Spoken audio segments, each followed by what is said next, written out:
Right, so welcome back. Installation. Right, it's a bit dark out here because the lights of those low energy bulbs and the rubbish. So we've got lots of batteries. So there's 4 batteries. These 2 are in series.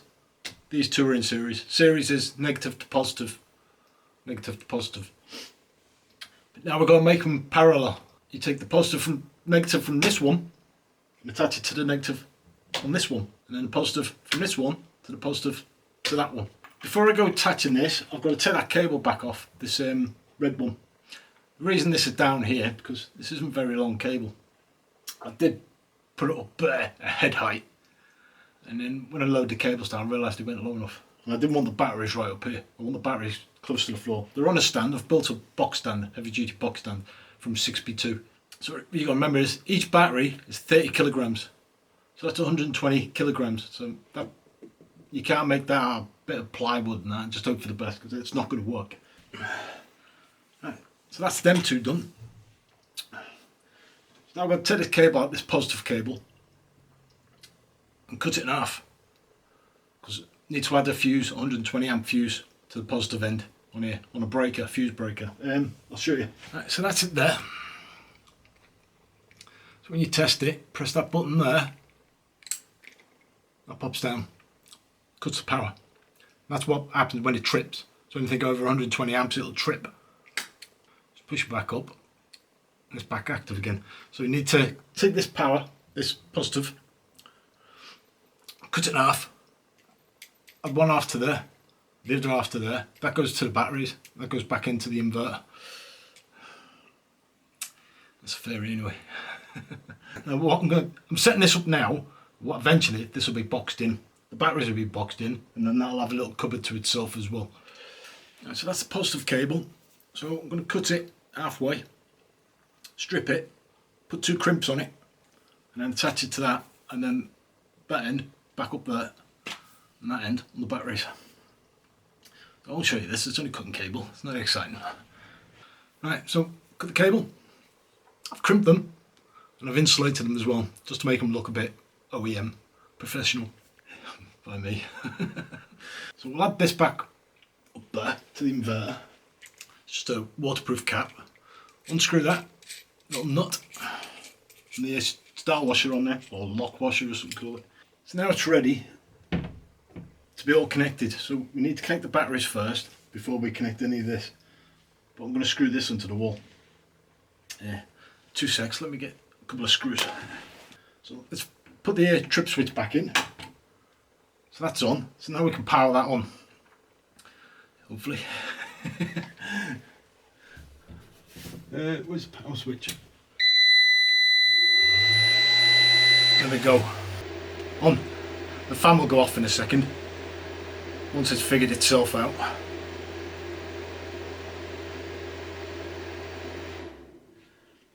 Here we go. Yeah, I don't know if you can see from there. When I look back on the footage I did when I was playing with it in the living room, yeah, that wasn't showing the screen very well. So I'll try and get it right. Right, so there you go. So you see the solar panel there? There's no line to it. That's because solar panels aren't connected yet. And eventually, once it's plugged with the AC in here to the grid, you'll have a little circle up here as well, and that'll have an arrow going through as well. So what will happen is, when there's not enough sun and the batteries are a bit flat, it'll charge, it'll automatically switch over to mains and start charging the batteries. And then when the sun comes out and there's enough power, it'll flick back over to the solar panels. You can change the option where you can have it like, have grid first, so grid would be the main one, and then solar panels after, which is pointless because you're getting a solar system for solar. So you have the solar, you have to set the, so it takes the solar first, and then when there's not enough sun and the batteries are depleting a bit, it'll automatically switch over to the grid and take power from the grid. But yeah, I mean, that's got 4 bars in a minute. It's not, it's about, it should be 3. It's just plopped up a bit. Although they're 25.8 volts, and you're only looking for 24 volts, technically it should be about 26, 27 volts, the batteries. So each 12 volt battery balances at around 13.6, 13.8. even though it's only a 12 volt battery. And then you double that and it gives you your 26 point whatever, or 27. So yeah, that's it. That's on. Right. It's one panel there, one panel there. I'm about 5 feet too short. So yeah, I need to order a small little 5 meter extension lead again. Yeah, nearly got there. So that's where I want to be, just there. So I've got that to go to about there. But the cables are running through and they go up in the roof and around. Right, let's go and have a look and see what the system's doing when I power it on. Right, that's hard work. Now, all being well, it'll power up.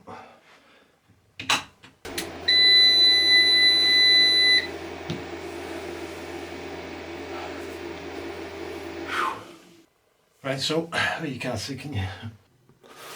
So at the moment, that's the solar panels. This little dotted line going up means it's charging the batteries from solar. So yeah, it shouldn't take too long. Let's see what we've got coming in.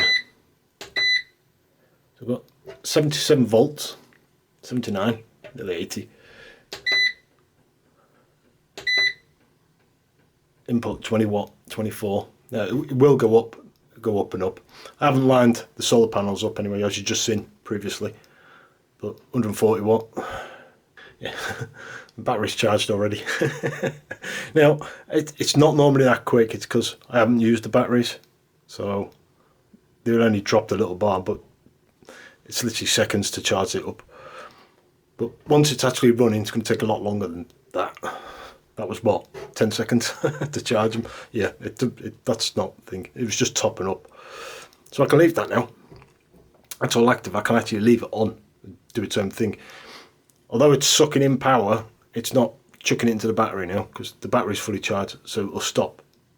But then as it loses a little bit, because this takes 14 watts to operate, I think it's 14 watts, something like that, to operate. So it's going to drain it from that battery, but it's not going to be a lot, so you're not going to notice. So the output, this is 230, well it says 228 there, but it's 230 volts. So that's all active now. Right, so down there is where it comes out. Follows it along. I've fed it under the door. I need to tidy up the cables a bit.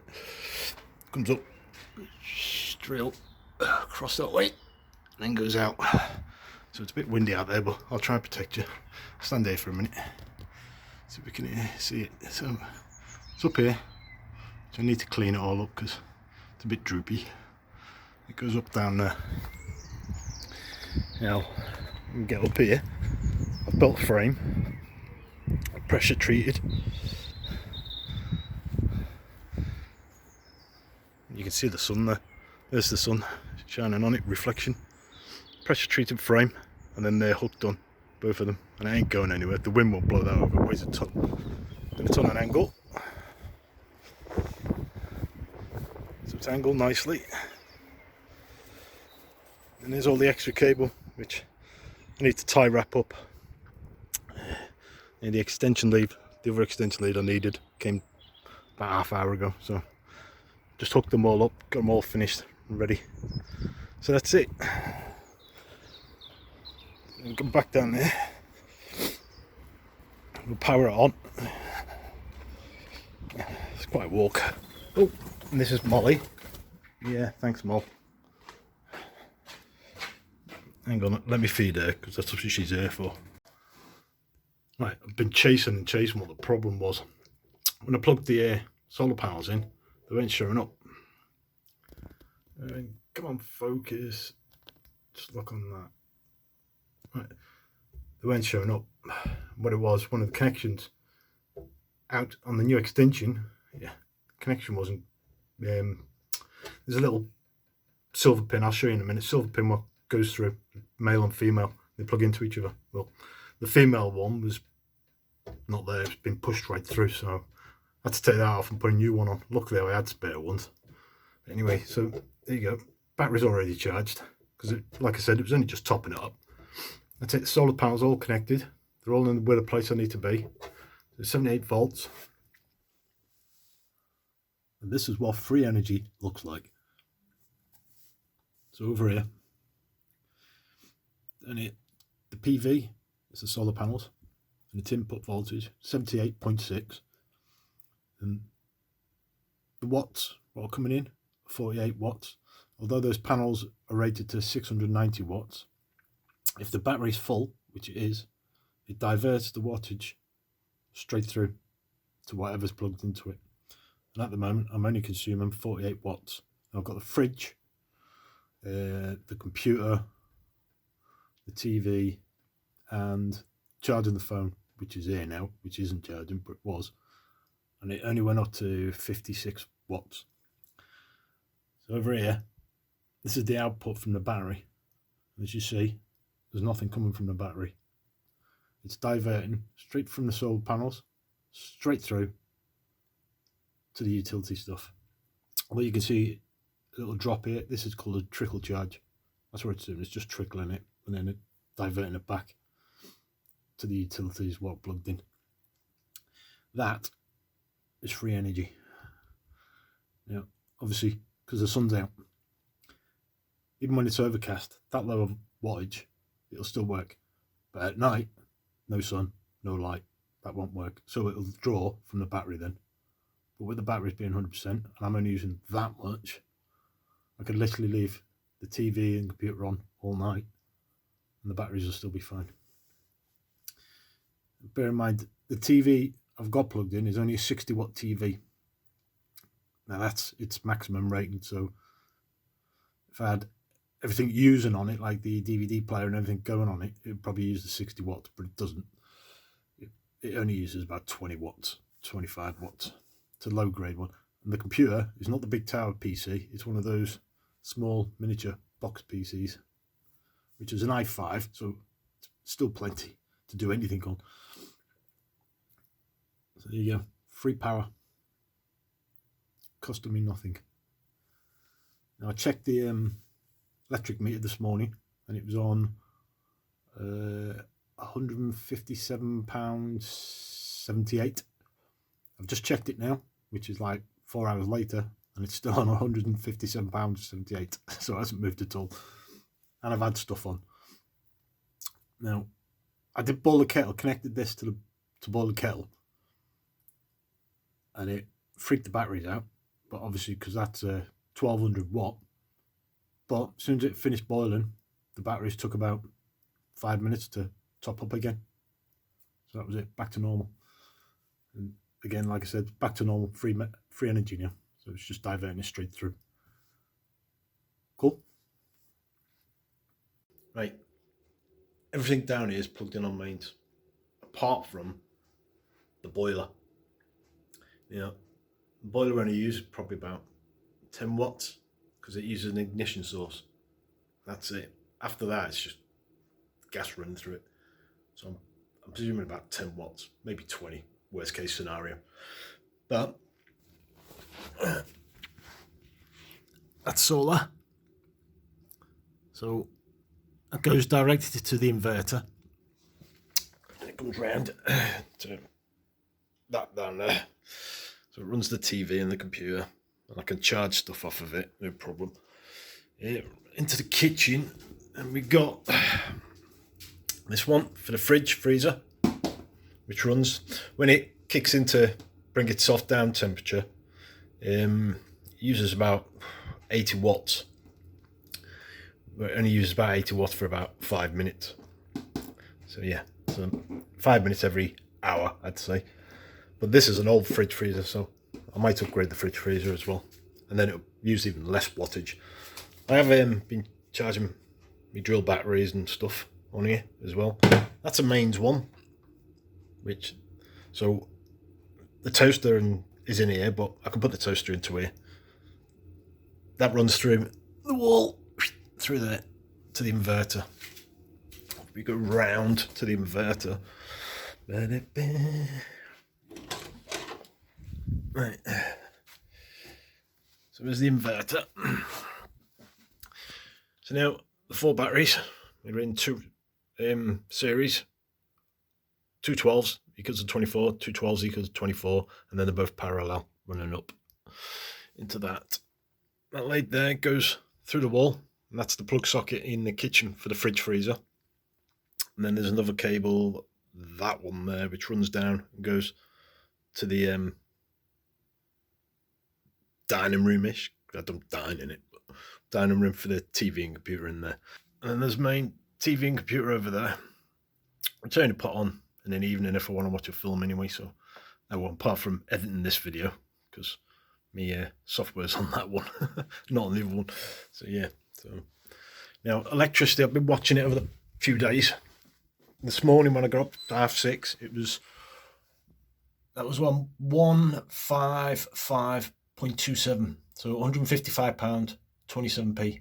Now it's on 154.99, so I've used 28p for that, and that will be because I boiled the kettle twice this morning like an idiot. When I boil the kettle, I've got into this routine that because the kettle's a real control, I can put the kettle over here and plug it into the solar and boil it. That's not a problem. But it's over here and I haven't wired any of this up to the solar. But this morning I come down, filled the kettle up, boiled it, made myself a coffee, went away. About an hour later I thought, oh, I'll have another coffee. Boiled it again. But if you notice there's a flask here now. Yeah, it's full. So now when I've boiled that kettle, if I boil it off the mains, I'll boil it about half and then fill that up. So that will make 3-4 cups of coffee and it stays hot all day. So I don't need to constantly boil that kettle. But I could just put the kettle in there and it's free energy. At the moment, there's no sun at the moment. It's got overcast again. I've tilted the panels a little bit more. Just catch a little bit more of the light because the sun's gone in. But it does help it. Yeah, but now all the downstairs, apart from the boiler, is on solar, and the battery is constantly fully charged until the fridge freezer kicks in, and then the battery will drop down, deplete a little bit, and then after about 5 minutes, the fridge freezer goes off, and it takes literally 2 minutes to recharge the battery back up. So yeah, basically nothing. So I'm happy with that. But now I'm over the moon about this solar free energy thing. I might upgrade that already. See, that is a 3,000 watt inverter built in. It's a hybrid system. It does everything for you. Sometimes when you see people's solar systems, they'll have an inverter, they'll have a charge unit, and other bits and bobs. That does all of it in one. But even though it's a 3,000 kilowatt, it can cope with pumping out 3,000 kilowatts. When it takes in a maximum of 1,000 watts or 1 kilowatt and 100 volts, 102 volts it'll bring in from the PV, which is the solar panels. So you can't go over more than 1,000 watts of solar panels or 102 volts. Now out there, they're 345 watt panels. So that gives me 690 watts. So I can't add another one to it because it'll max this out and it'll just trip it. And they bring in, each panel brings in 40 volts. So that's 80 volts. That only leaves 22 volts left room in there. So what I'm going to do is upgrade that. There's another inverter where it does 500 volts. And I think it's 3.2 kilowatts coming in from the PV solar panels. And then I can add another set of batteries to this, another panel out there with the upgraded model of this one, and then all of upstairs can be plugged into it as well. It'll do upstairs as well, but come winter time, well, not come winter time, when it's overcast like it is today, when there's not much sun, that's going to struggle a bit. So I might upgrade that. But at the moment, I'm 100% chuffed with that. So I've done some calculations. Right, let's have a look. Right, so I've done some calculations on here. So these are the days. Right, day 1, day 2, and day 3 was I was tattooing. So In the studio, there's a 1200 watt heater, but because we're coming into summer now, it's not always on, but on and off. As you can see, I used 99p on day one, on day two. On day three, I used £1.52. God, words are hard today. But beforehand, I only used 71p. And that's while I was just set up the whole system. But I was still boiling the kettle normally. So you see, 155.27. And then what we've just checked on it now is 154.99. So 28p. So it's getting there. It's getting better each day. Yeah. So that's it. That's the solar system all rigged up. Like I said, I was initially going to upgrade it anyway, but now I'm definitely going to upgrade. I'm going to upgrade that invert hybrid, definitely, to a 500 volt, and then probably get those solar panels. I found out they're only 140 quid, so I might get two. Yeah. And then in the winter time, when there's no sun and it's cloudy like this, it should be plenty enough just to tick over. Because during the day, when the batteries are full, anything what's plugged in, it's taken directly from the solar panels. It's not taking them from the battery. So it goes from the solar panels straight through the inverter, converted to 230 volts, and kicks it out. And if I'm not using more than what's coming in, I'm not using the batteries at all. Do you get me? Yeah? No? Whatever. Anyway, that's the solar system, and not the one in the sky with the stars and planets. So thanks for watching. Hope it helped you decide if you want to get one or not. But just remember, this isn't for a family of four, because kids leave lights on, women have those hairdryer things and curly things all going, and they all suck wattage after wattage. So yeah, so it's not good for stuff like that, but you can add it onto your system. The mains will go through the inverter, trickle charge the batteries as well, while the batteries are powering everything with the solar panels. So it will reduce your bill, but family of four, probably not a lot. It'll probably reduce your bill by about 10%, maybe 20% at best. But yeah, so look into it if that's what you're interested in. I know a few people have commented that they're interested in it, so just check it out. I'll put the link below. There's other sites as well. You don't have to just go to that one. I only went to that one because they had what I wanted. There was gel batteries and everything, what I wanted. So yeah, good luck with it. Don't blow yourselves up. Luckily I didn't, so I'm alright. Oh, and yeah, don't buy the cheap plug sockets off of Amazon. Don't make that mistake. Put them on the wall, put a plug in, put an extension lead in. About half an hour later, pull the plug out, and the whole socket come off the wall. It broke out the back. The screw holes just broke, gone. Goodbye. So yeah, don't buy the cheap ones. Alright, thanks for watching. I think next week's video is going to be possibly an Amiga. I think. Yeah, possibly an Amiga 500. The one I've got on the wall, hopefully, if I get all the gear in time. Anyway, thanks for watching. I'll see you in the next one. Cheers. See you.